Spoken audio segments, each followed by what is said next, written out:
Sosok ex-gubernur Banten Wahidin Halim alami teror, rumahnya dilempari puluhan ular kobra. Wahidin Halim, mantan gubernur Banten, mengalami teror di mana saat dini hari kediamannya dilempari sekarung ular jenis kobra. Teror tersebut terjadi saat Wahidin Halim akan menerima kedatangan ex-gubernur DKI Jakarta Anies Baswedan yang berkunjung di rumahnya pada Rabu 25 Januari 2023.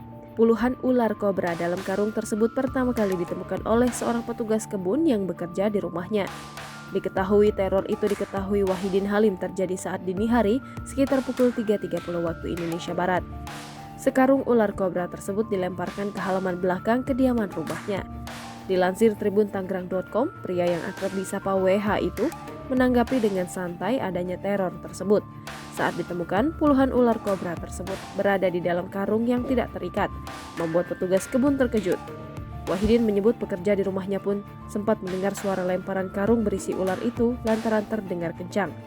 Wahidin pun memastikan sudah mengecek ke bagian rumahnya dan clear tidak ada ular yang keluar dari karung tersebut. Bahkan dirinya tidak takut.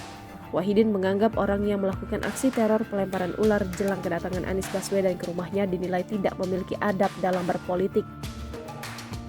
Berdasarkan rekaman CCTV, karung ular tersebut dilemparkan oleh seorang pria yang mengenakan sweater berwarna putih dengan cara ditenteng. Pria itu datang ke rumah WH naik sepeda motor bersama sejumlah orang. Akan tetapi, identitas pelaku teror itu belum diketahui secara pasti. Jangan lupa subscribe, share, komen, dan like ya!